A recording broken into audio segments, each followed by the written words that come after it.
तो आज हमें जो आज़ादी मिली है उसका बहुत बड़ा कारण एक सुभाष चंद्र बोस है, जो इतिहास के पन्नों में कहीं गुम होकर रह गया है।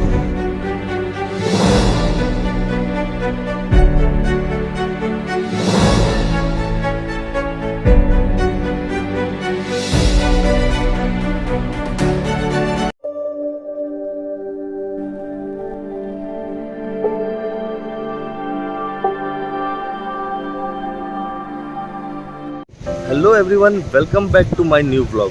तो आज के इस ब्लॉग में मैं आपको ले चलता हूँ अंडमान निकोबार आइलैंड का एक बहुत ही फेमस टूरिस्ट डेस्टिनेशन। दोस्तों, ये अंडमान का टूरिस्ट फेमस डेस्टिनेशन होने के साथ साथ भारत देश का एक बहुत ही ऐतिहासिक प्लेस है।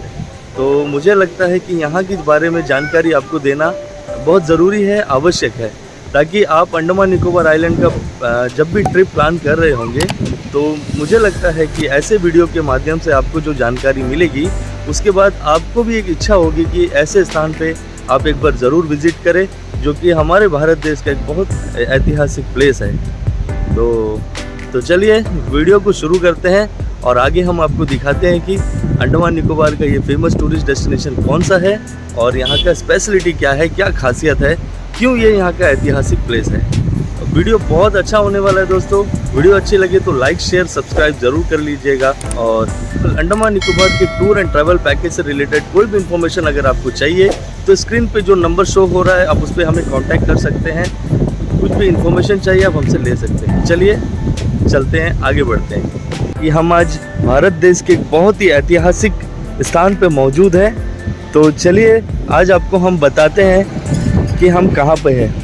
आप मेरे सामने देख सकते हो कि हमारा तिरंगा शान से लहरा रहा है और यहाँ का इतिहास कुछ ऐसा है कि पूरे भारत में जब अंग्रेज़ों का राज हुआ करता था, भारत देश गुलाम था, तो सबसे पहले 1947 में हमें आज़ादी मिली थी।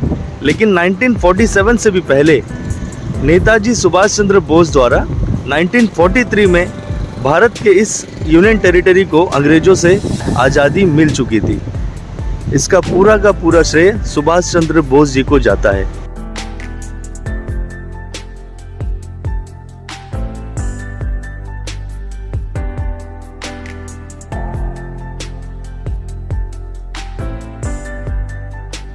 तो जैसे कि आप देख सकते हैं यहाँ पे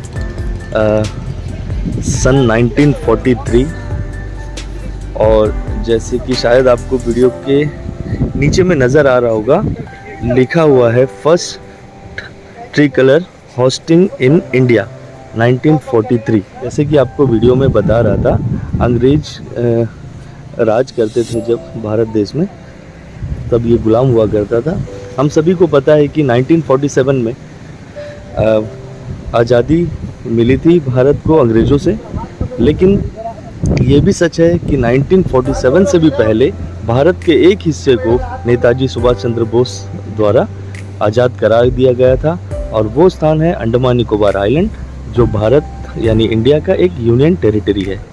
तो आज हमारे साथ है अजय राम जी, जो कि अंडमान निकोबार आइलैंड के एक स्थानीय निवासी है। तो चलिए उनसे हम यहाँ के इतिहास के कुछ पन्नों को पलटने की कोशिश करते हैं, कुछ इतिहास के बारे में इनसे जानने की कोशिश करते हैं, जो इनको बहुत सारा ज्ञान है अंडमान निकोबार आइलैंड के बारे में। जैसे कि कुछ टाइम पहले हम इनसे बात कर रहे थे तो हमें बहुत अच्छा लगा, इनको इतना सारा नॉलेज है और हमें भी बहुत कुछ इनसे सीखने को मिला।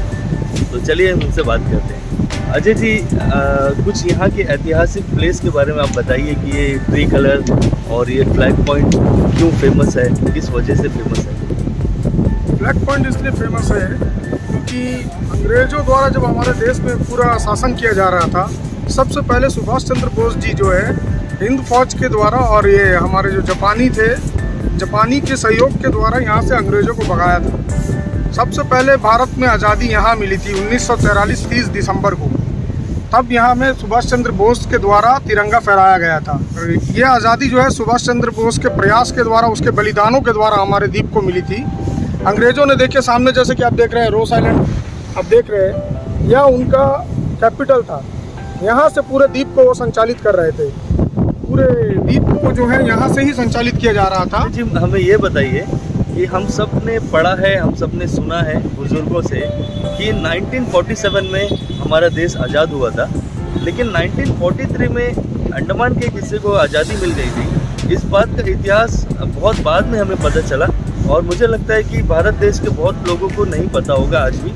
तो ये कैसे पॉसिबल हुआ, इसके बारे में आप थोड़ा बताइए। ये सब जो संभव हुआ, इसके पीछे सबसे बड़ा मुख्य जो धारणा थी, ये सुभाष चंद्र बोस की थी। सुभाष चंद्र बोस ने जो आज़ाद हिंद फौज का गठन किया था, वो देश को आज़ादी में उनका बहुत बड़ा भूमिका रहा है। ये हमारे देश के अधिकतर लोगों को मालूम नहीं है कि ये आज़ादी जो है, इसमें बहुत बड़ा भागीदारी सुभाष चंद्र बोस का रहा है।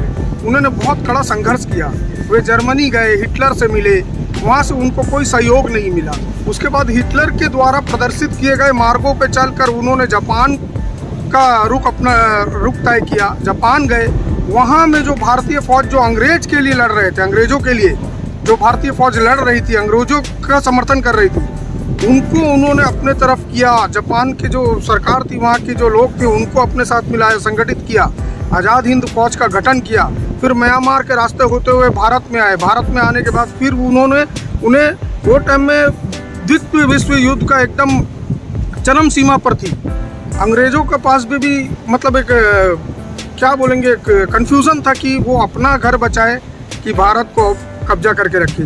तो ऐसा पॉसिबल नहीं था अंग्रेज के पास। तब सुभाष चंद्र बोस ने जो है पहले अंडमान का रुख किया, जापानियों को लेकर अंडमान आए, क्योंकि ये छोटा द्वीप समूह था। इन पे उनको लगा कि इनको पहले मैं आज़ाद करा सकता हूँ, अगर इनको आज़ाद करा लूँगा तो फिर आस्ते आस्ते पूरे भारत को आज़ाद करा सकता हूँ। इसलिए अंग्रेज़ों को पहले यहाँ से भगाया, यहाँ पे कब्जा किया, यहाँ के जो कैदी थे उनको रिहा कराया। तो इसमें सबसे बड़ा भागीदारी जो मैं समझता हूँ सुभाष चंद्र बोस का रहा। पूरे देश को आज़ाद कराने में उनका जो योगदान है और उनका जो बलिदान है, उनको मैं कभी भूल नहीं सकूँगा। और मैं तो मेरे देशवासियों से भी यही कहूँगा कि सुभाष चंद्र बोस की जो त्याग है, उसको कभी मतलब भूलना नहीं चाहिए हमें, हम लोगों को। आज हमें जो आज़ादी मिली है, उसका बहुत बड़ा कारण एक सुभाष चंद्र बोस है, जो इतिहास के पन्नों में कहीं गुम होकर रह गया है। ये बात सुन के बहुत अच्छा लगा। उम्मीद करता हूँ कि आज का ये वीडियो आपको भी बहुत पसंद आ रहा होगा।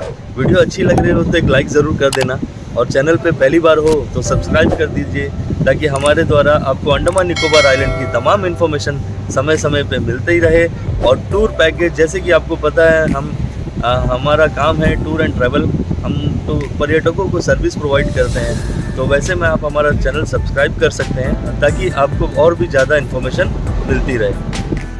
अब मुझे पता नहीं है कि ये आप लोग पढ़ पा रहे होंगे या नहीं, क्योंकि थोड़ा सा, हाँ, ये वाला शायद इंग्लिश वाला थोड़ा बोल्ड लेटर में है, तो आपको दिख रहा होगा। यहाँ का पूरा इतिहास आप देख सकते हैं।